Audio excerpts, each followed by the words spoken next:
The passage just read from Luke chapter 12 is a parallel account of the Sermon on the Mount that we find in Matthew 5, 6, and 7. So if you will turn to the other account in Matthew 6, we will be there in a few moments. Matthew chapter 6, and we will start there in a few moments in Bible study. Let's begin, however, before we have our Bible study, with a couple of things.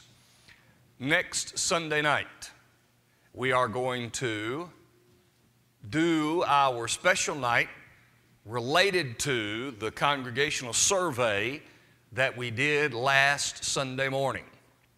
It relates to how people are drawn to God, spiritual pathways by which they are influenced to grow spiritually. And those 9 pathways I gave to you in a survey form so that we can get an understanding congregationally how we as a congregation, generally speaking, are able to get a spiritual connection to God. A great number of you have filled them out and turned them in. That's wonderful. If you still have yours to do, if you've not done the survey, I would like to have it this week so that I can pull all of it together. And then next Sunday night, as we come here, we're going to begin with about a 15-minute period of worship, and then we're going to break up into 2 groups. Our young people, basically middle school and down, and any parents are going to go out there in the lobby, and they're going to have their Lads to Leaders pre-convention activities. The Lads to Leaders convention will be coming up the following weekend. That in the lobby, you will see they will do the 2 high school, as I understand it, and then a younger puppet performance. We'll have some who are doing their speeches, some who are doing their song leading. So the kids will be out there. I know some of you parents will want to be there and support that. That's fine. But for the rest of us, and I'm going to suggest, high school students would really gain from this discussion. So from high school basically and up, if you're not involved out there, though you might be, it's fine. We're going to have a discussion in here about, practically speaking, how do we as a congregation of God's people, how are we doing, reaching people in all of these different ways by which they are drawn to God in a spiritual way. So we're going to have this open discussion time. So I would encourage you to come be a part. I think it will be very beneficial. I think it will be very instructive. And I hope that you plan to be here. The second thing that we want to say is this. The committee that has been tasked with searching out and finding a family minister for this congregation has been meeting. We've met twice. We are well along the way. Very soon, we've met 3 times. Okay, I slept through one of them. We've met 3 times, and I guess it was because I could control them twice and one time I couldn't, so it didn't count. Maybe that's what it was. But either way, we've met, and you will be getting very soon a paragraph stating what it is that we're looking for. And we will then encourage your input concerning men that you might know who fit this description. We will be then looking actively to bring someone in here to help us and to be a part of growing this congregation in a spiritual fashion as it relates to families. And we will be giving you constant updates to let you know the progress that we are making. We determined in our committee meeting today that we will, during this time, and we're looking probably at a 3-month time frame, during this time, all of us on the committee will take a moment every day to pray in behalf of this search. So I'm going to ask, we ask as a committee, that you join us and that every day you take time. It may be a mere few seconds, or it might be longer, but that you pray every day as we go through this search, that we are able to find a family who will blend well with our families and who will strengthen and encourage and motivate us in spiritual ways that will just make things even better. So we're going to ask you to participate with us in that way, and we will be asking you some other ways by which you might participate as time goes along. Now then, let's have Bible study together. Matthew chapter 6. We do it, first of all, we're going to go old school here. That's not the sermon. You might as well cancel it. We're going old school. Old school means if you look at the sermon outline, I wrote it in my hand, with my hand. You know, that's a lost art, writing. Especially younger people don't write anymore. We do everything on a keyboard. Well, my computer, now Eddie was working on it. I have no idea if it has been saved. It has been saved, been rescued from the fire. Thank you. I told him it was interesting that on the night that we're going to think about what Jesus said about worry, my computer died all afternoon. That's interesting. But I'm here to tell you I was not worried because there's nothing I can do about it anyway. It's a computer. So we're going old school. No PowerPoint. And the sermon outline handwritten. Ooh. But I think it's going to be good. You know what old school is? Old school is the way it used to be done so much better. Now we've found out a better way to do it, and it's so much harder. But we're going old school, so here you go. Let's think about the series that we are considering, Questions from the Man Who Had All the Answers. Here's the question he asked in Matthew chapter 6 and in verse 27. Which of you by worrying can add 1 cubit to his stature? Well, it's a rhetorical question because everybody knows the answer is none. Not one of us by worrying can do that. A little background information just quickly. The word for stature is a word that in Scripture is translated both as stature, growth this way of the body, but also it's used of age. So it could mean can add to his length of years or can make himself grow taller. Either one fits. But it seems like in the way he's speaking here, stature seems to be the emphasis. He's talking about growth of things. So the question is very simple. Which of you can add anything to your stature? Did any of you ever want to be taller than you are? Did any of you ever want... Okay, Owen, I figured that one. Did you ever want to be shorter than you are? Yes, every time you bump your head on something, I want to be shorter. Yes. And every time you walk under a table, you want to be taller. So I get that. So I always, I don't know why it is, but I always thought 6'2" is magical. 6'2" is magical. If I could get to 6'2", that would be so cool. But now what I realized is, later on, if I ever got to 6'2", 6'4" would be magical, right? So I'll take what I got. But here's the point. He's using something very basic that deals with life. And he says, worrying is not going to produce this. In the text, I want you to consider 2 things. This is what I see in the text. I see 2 things happening. He says, don't worry. And number 2, he says, seek. That's what's happening. Don't worry, but seek. Therefore, it seems this text is broken down this way. Don't worry. Worry disrupts seeking. But then he says, seek. Because seeking dismisses worry. Is he saying, if you're worrying, you're not seeking? Probably. Is he saying if you are a seeker, then you're not a worrier? Probably. Does that mean that people who are seeking never worry? No. But does it say the more you seek, the less you worry? Probably. Anybody who says, I don't worry at all, not sure about that.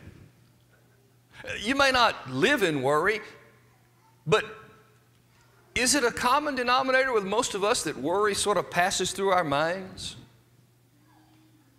Surely in life there has been a time when you got a bill in the mail and you realize, whoops, I got a bill and I got an empty checkbook. That's happened. And therefore that momentary thought, that momentary worry might come into play. But let's listen to what Jesus said, and he goes very simply. The answer is no, you can't do this. Let's see what he says. First, don't worry, because worry disrupts seeking. I found some terms here that I think are interesting. Verse 26, look at the birds. Worry disrupts your eyes. Worry causes you to see things or to see the wrong things, looking in the wrong place. The person who's sitting around worrying, verse 25, about the body, what you'll put on, what you'll wear, what you will eat, then he comes right back and he says, look at the birds. In other words, he says, when you're worrying, you're not looking at the right things. Instead of worrying, open up your eyes and look at the birds. God takes care of them. Our eyes focus on the wrong things when we're worried. And Jesus is saying, here's what you need to do. You need to take your mind, your eyes that is, and quit looking right here. Quit looking right here and look out there. And notice those birds. God takes care of them. They don't plant a garden and store up their food in a barn. But God cares for them. They don't have a paycheck, but they're always taken care of because God cares for the birds. Don't worry, because worry will disrupt what you are looking at. It'll disrupt your eyes. Look at number 2, verse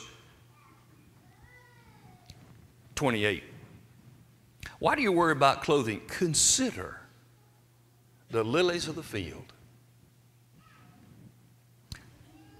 Worry messes with your mind. Worry disrupts your thoughts. Worry causes you to think about the wrong things. People who worry sit around and stew in their own juices, don't they? Worry causes us to concentrate and think all of the time, woe is me, I don't have this, I don't have that, I need help, things are not good. Worry, worry, worry. And what does he say? Consider the lilies of the field. In other words, think about this. People who worry have minds that are disrupted. They are influenced through that worry to think about the wrong things. Now look at verse 31. Therefore do not worry, saying, what shall we eat, what shall we drink, or what shall we wear? Jesus says don't worry, because worry disrupts your mouth. It influences you to say things that are not right. It's not very far from a person who constantly worries. It is not very far from this worry getting in the mind and dwelling there to that person saying, God has let me down. That's not a far distance to run. There are very many people who have turned against God because they worried themselves through a situation in which they found themselves. And they went from worry to blaming God. Worry causes us to say things that are not right. We say the wrong things or in the wrong way because we are filled with worry. The first thing Jesus said is, don't worry, because worry disrupts seeking. But then number two, the text says, verse 33, seek first the kingdom of God. Seek, because seeking dismisses worry. I think it is by design that he began in verse 24 or with these words before this section. No man can serve two masters. You'll hate the one, love the other, despise the one, cling to the other. You cannot serve God and mammon. In other words, humans can only seek one thing at a time. I mean, we can only focus on one direction at a time. It is not possible for us to go in two directions at the same time. Can't do it. We might like to, but we can't do it. And seeking represents one who is going in this direction, whereas worry represents one who is going in another direction. Therefore, he says, before getting into the concept of worry, he says, take your pick. You're either going to serve God or you're going to serve mammon. What that word is, it means the things of this world. So Jesus said, you're going to serve God or you're going to serve the things of this world. You can't serve both. And after having said, take your pick, which one are you going to seek? He says, don't worry. Why? Because worry makes you seek the things of this world. But if you seek the things of God, then worry is dismissed. Let's look at it in the same way we looked at the worry. In the same way that worry disrupts your eyes to look at the wrong thing, seeking God enhances your eyes. And when we use our eyes in the proper way, it dismisses the worry. Therefore, the Hebrew writer would say in Hebrews 12 and verse 2, looking to Jesus, the author and finisher of our faith, who for the joy set before him endured the cross, despising the shame, sat down at the right hand of God. When Jesus said to those who were worrying, look at the birds, that was his way of telling us, look at the proper things. Look at Jesus. There's a song that I sang a lot growing up. I don't know that we've sung it here much. Turn your eyes upon Jesus. Look full in his wonderful face, and the things of this world will grow dim in the light of his glory and grace. That's a beautiful song. Because the more we look at Jesus, the less we have time to seek the things of this world. Seeking dismisses worry when we seek with our eyes. Number two, seeking will dismiss worry when we seek with our minds. Listen to the words of Paul to the Colossians in chapter 3 and in verse 4. Set your affection on things above, not on things of this earth. The sermon itself, the Sermon on the Mount, do not lay up treasures for yourself on this earth.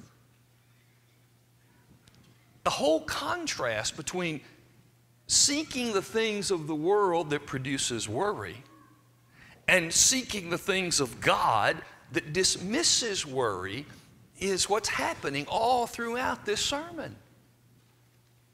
What is your mind set upon? What is it that motivates you to get up in the morning? What is it that causes us every day to keep trudging along? If we are motivated primarily to get out of bed for a paycheck, we will be worriers. If we are motivated primarily to get out of bed and spend the day doing what we do so that we might have physical health, we will end up being worriers. But if we're motivated to get up every morning, to spend a working day or a recreational day or whatever we do in order to get to heaven someday, to live here and enjoy here, yes, but I want to go to heaven. If that's your motivation, then your mind will be thinking about heaven, not the things of this world. And worry will be dismissed. But finally, third, seek. Because seeking dismisses worry when we seek with our mouths. Matthew 10, Jesus said in verse 32, confess me before men, and I'll confess you before my Father who is in heaven. But if you deny me before men, I will deny you also before my Father who is in heaven. Now, this confession thing, let's make sure we understand. When Jesus said, confess me before men, he was not talking about confess the sins that you've committed. That's not what he's talking about. Not at all. He's saying, confess to the world that I am the Lord. That's what we have to do. The idea of saying, you're going to be the Lord of my life and willing to let the world know. Think about this. Could it be that as we are confessing Jesus before the world, that it will dismiss worry from our lives? Because not only are we talking about Jesus, but we're also making ourselves accountable to everyone. What would people think of us if they hear us confess that Jesus is the Lord of our lives and then see us worry ourselves into the hospital? What would they think? Would they think, there's a fine Christian right there? No. They might think, did you really confess Jesus as your Lord? If you really did, then why are you so worried that you have ulcers and you're in the hospital? Maybe he's saying, with your mouth, say the right things. And the right thing is, Jesus is Lord. This passage, I think, very clearly says, don't worry, but seek. Because when you worry, it disrupts the seeking. But when you seek, it dismisses the worry. Well, you think about that. See if that fits your life. Apply it. Let us apply it to our lives in any way we see fit. And then we will be better people because of it. I hope that study is revealing and helpful. And again, if there are other questions that Jesus asked, I'm going to consider those if you want to give a suggestion or two about those. Before we close, someone tonight might be ready to obey the gospel. Interesting question has come up in the past. Someone has, I think, misunderstood baptism. Someone has asked the question, why are you saved? Well, because I've been baptized. No, you're saved because you obeyed Jesus. And in obeying Jesus, you submitted to baptism, and you've submitted to sacrificial living, and you've submitted. Baptism is not a miracle cure. It's merely a part of what God asks us to do. What makes us lost? Well, it's because I haven't been baptized. No, that's not what makes you lost. What makes you lost is you're outside of Jesus. Doesn't mean you're a bad person. Doesn't mean that you do things that are terrible and awful and dirty and rotten and you're a scoundrel. It means you're outside of the Lord. And simply being in the Lord is what you need to be. If you are outside of the Lord, you're lost. Inside the Lord, you are in a saved condition. Baptism is the door from the lost condition to the saved condition. And I know that Scripture teaches that anybody who has not been baptized is not in the Lord. Therefore, they're not saved. So tonight, maybe that's you. Maybe you're not in the Lord. You might be a very, very good person, doing so much good and so many right things and have a great attitude and really help people and really trying to do what He wants, but this one thing keeps you outside of Him. And you can be immersed into Jesus. You can get your life straight as a Christian if things have pulled you away from Him. We don't want to leave if there's someone that needs help tonight. And we'll listen and help you while we stand and sing together.